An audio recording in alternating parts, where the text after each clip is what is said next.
नमस्कार, आप देख रहे हैं 4 PM। मैं हूं आपके साथ सिमरन। संसद में चल रहे हंगामे के बाद एक बार फिर से भाजपा के झूठ के गुब्बारे की हवा निकलती हुई दिखाई दे रही है।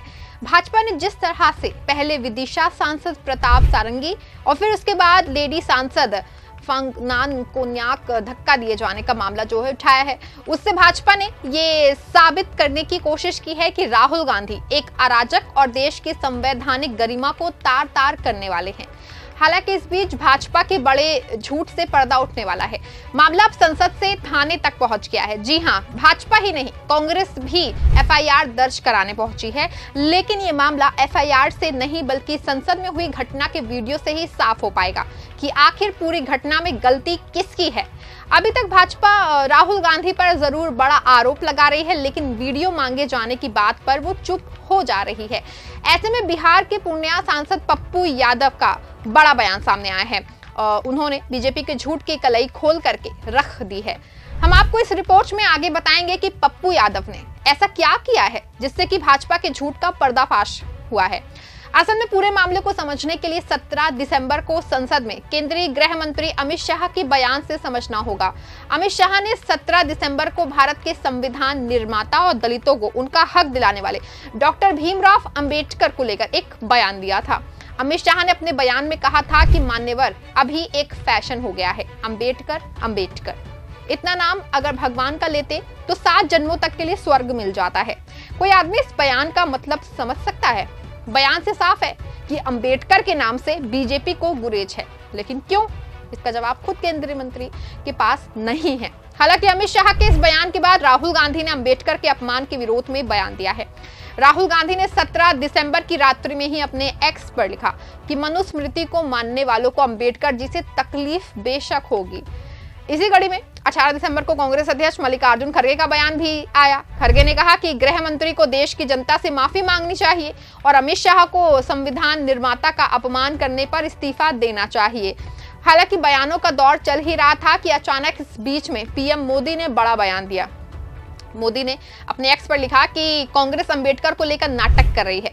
नेहरू ने चुनाव में अंबेडकर के खिलाफ प्रचार किया था। हालांकि ये बात सभी को मालूम है कि देश की पहली सरकार में डॉक्टर अंबेडकर कानून मंत्री थे और उन्होंने क्यों इस्तीफा दिया, इसको लेकर आज तक पेंच फंसा हुआ है। कई इतिहासकारों का मानना है कि ये हिंदू कोड बिल की वजह से हुआ था, जबकि कई इतिहासकार ये मानते हैं कि इसके पीछे वित्त विभाग की कहानी थी। हालांकि प्रधानमंत्री के बयान के बाद कांग्रेस अध्यक्ष खड़गे ने फिर से अपने मोदी और शाह एक ही थाली का चट्टा भट्टा बताते हुए दोबारा इस्तीफे की मांग की। फिर अमित शाह ने प्रेस कॉन्फ्रेंस करके बयान को तोड़ मरोड़ कर पेश किया। इसको ऐसा है। इसके बाद फिर राहुल गांधी ने बड़ा फैसला लेते हुए अपनी पार्टी के साथ सड़क से संसद तक धरना प्रदर्शन किया। 19 दिसंबर की सुबह जब राहुल गांधी कांग्रेस अध्यक्ष मल्लिकार्जुन खड़गे और प्रियंका गांधी के साथ संसद में जा रहे थे, उसी दौरान भाजपा सांसदों से धक्का मुक्की हो गई। इसके बाद पहले सांसद प्रताप सारंगी के चोटिल होने को लेकर के थोड़ी देर बाद उसके हॉस्पिटल में एडमिट होने की खबर आ गई। फिर सांसद मुकेश राजपूत के चोटिल होने की बात कही गई। दोनों सांसदों के चोटिल होने पर संसदीय कार्य मंत्री किरेन रिजिजू का बयान भी आया। उन्होंने बताया कि दोनों सांसदों को राहुल गांधी ने जोर का धक्का दिया और खून निकल गया। हालांकि किरेन के इस बयान के बाद सांसद प्रियंका गांधी की ओर से बयान सामने आया। प्रियंका ने कहा कि उन्होंने खुद देखा कि भाजपा के लोग एक दूसरे को धक्का दे रहे थे। इस बीच राहुल गांधी ने साफ कर दिया है कि उन्होंने किसी को धक्का नहीं दिया है, बल्कि उनको किसी ने पीछे से धक्का दिया है। अमित शाह जी का बयान आता है और हम पहले से कह रहे हैं कि जो बीजेपी RSS की सोच है, एंटी कॉन्स्टिट्यूशनल सोच है, एंटी अंबेडकर जी की सोच है, और जो अंबेडकर जी की मेमोरी है, जो उनका कंट्रीब्यूशन है, उसको ये लोग मिटाना चाहते हैं, खत्म करना चाहते हैं। और डायरेक्टली इनके मंत्री ने, होम मिनिस्टर ने डायरेक्टली सबके सामने जो उनका माइंडसेट है वो सबके सामने उन्होंने दिखा दिया। हमने कहा कि अपॉलॉजी होनी चाहिए और उनको रिजाइन करना चाहिए, नहीं किया। और आज फिर से इन्होंने एक नया डिस्ट्रैक्शन शुरू किया है। हम अंबेडकर जी की स्टैचू से सारे MP शांति से पार्लियामेंट हाउस जा रहे थे। पार्लियामेंट हाउस के सीढ़ियों पे बीजेपी के MP लकड़ियां लिए हमारे सामने खड़े होते हैं, हमें अंदर नहीं जाने देते हैं, और उसके बाद अब ये थोड़ा सा अपना फिर से डिस्ट्रैक्शन करने की कोशिश कर रहे हैं। रियलिटी ये है, इन्होंने अंबेडकर जी का अपमान किया है, उसकी अपॉलॉजी होनी चाहिए और रिजाइन करना चाहिए होम मिनिस्टर को। और जो मेन मुद्दा है जिसको ये मिटाना चाह रहे हैं, घुमाना चाह रहे हैं, मेन मुद्दा है। हालांकि इन सभी आरोपों के बीच दोनों दल एक दूसरे के खिलाफ थाना पहुंचे और एक दूसरे को चोटिल करने पर कार्रवाई की मांग की, लेकिन इस दौरान ये कहीं से साफ नहीं हो पाया कि आखिर गलती किसकी थी, क्योंकि ये बात साफ तौर पे जानने के लिए हंगामे की वीडियो होना जरूरी है। जब ये वीडियो होगी तो ही सच्चाई से पर्दा उठ सकेगा कि और किसने किसको धक्का दिया, ये सब पता चल पाएगा ना, तभी तो साफ होगा। लेकिन अभी तक ये वीडियो सामने आया ही नहीं है। अब सवाल है कि इतनी बड़ी घटना हो गई और राहुल गांधी पे इतना बड़ा आरोप लग गया, लेकिन पूरे घटना का एक भी वीडियो सामने नहीं आया है। अगर भाजपा के दावे में कहीं भी कोई सच्चाई होती और सच में राहुल गांधी ने ऐसा किया होता तो अब तक भाजपा के आईटी सेल ने हंगामा खड़ा कर दिया होता। लेकिन वीडियो के सामने ना आने पर इस बात का सबूत है ना कि भाजपा अंदर खाने में एक व्यापक भ्रम फैलाने और राहुल गांधी को बदनाम करने और डॉक्टर अंबेडकर के चर्चा पर विराम चाहती है ना, तभी तो ये सब नाटक हो रहा है। इस बीच कांग्रेस सांसद पप्पू यादव का जो है बयान सामने आया है। उन्होंने दावा किया है कि अगर पूरी घटना में राहुल गांधी की कहीं गलती मिलती है तो वो इस्तीफा दे देंगे। पप्पू यादव ने कहा कि निशिकांत दुबे ने राहुल गांधी को गुंडा कहा है। राहुल गांधी ने अगर धक्का दिया तो वो बीजेपी वीडियो क्यों नहीं दिखाती है। मैं कह रहा हूं कि अगर इस धक्का मुक्की में राहुल गांधी का हाथ होता है तो मैं सांसदी से इस्तीफा दे दूंगा। भैया प्रताप सारंगी जी का आप सीसीटीवी फुटेज निकालो, वहां पर है राहुल गांधी जी, एलओसी भीतर में है। राहुल गांधी जी तो खड़े तक नहीं हुए, चुपचाप साथ बगल से निकल गए।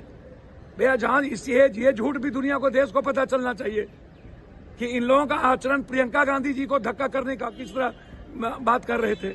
एक सांसद राहुल गांधी जी को सामने में गुंडा गुंडा कह रहे थे। क्या एलओसी को आप गुंडा गुंडा बोलोगे? इस तरह का व्यवहार करोगे? आप हमको बताओ। राहुल गांधी भीतर में है, उनको पता भी नहीं है। बाद में पता चला उनको कि सांसद के साथ धक्का मुक्की किया जा रहा है, प्रियंका जी बैठ गई हैं, तब वो अब भीतर आए और वो सबको उठा के ले गए, बोले चलो साइड से, हम लोग को बैठना नहीं है, इनको झगड़ने दो। केस दर्ज कराने को लेकर पप्पू यादव ने कहा कि केस बीजेपी के लोग अपने आका को खुश करने के लिए कर रहे हैं। भाजपा ने हमेशा झूठ का सहारा ही लिया है। आज संसद में सारंगी की चोट में राहुल गांधी का कोई हाथ नहीं है। वो उस समय संसद के अंदर मौजूद थे।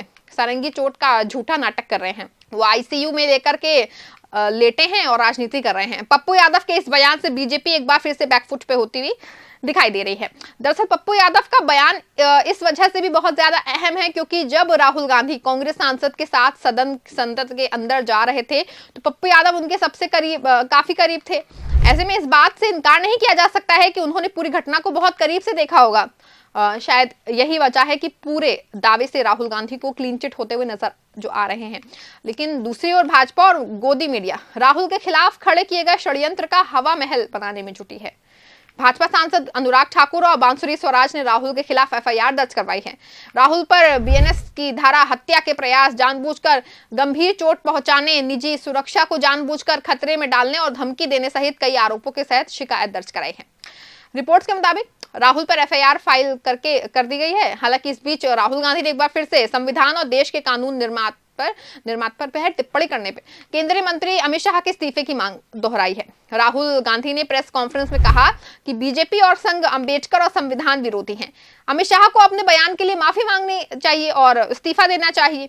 आज बीजेपी ने एक नया डिस्ट्रैक्शन जो है वो शुरू कर दिया है, डिस्ट्रैक्शन। राहुल गांधी ने कहा कि आज हम अंबेडकर की प्रतिमा से सभी एमपी पार्लियामेंट हाउस जा रहे थे।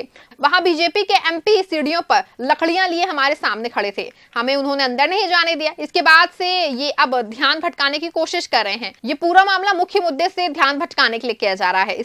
इन सब के बीच से साफ हो गया है कि राहुल गांधी एफआईआर जैसी बातों से डरने वाले नहीं है। हालांकि राहुल गांधी ने धक्का दिया है, इसका वीडियो दिखाने की बात पर भाजपा कहीं पर भी कुछ करती नहीं दिख रही है। ऐसे में माना जा रहा है कि पप्पू यादव की बात 100% सही है। आपको क्या लगता है हमें कमेंट बॉक्स में जरूर बताएं। इस खबर में फिलहाल बस इतना ही और अपडेट्स के लिए जुड़े रहें और देखते रहें 4 PM। धन्यवाद।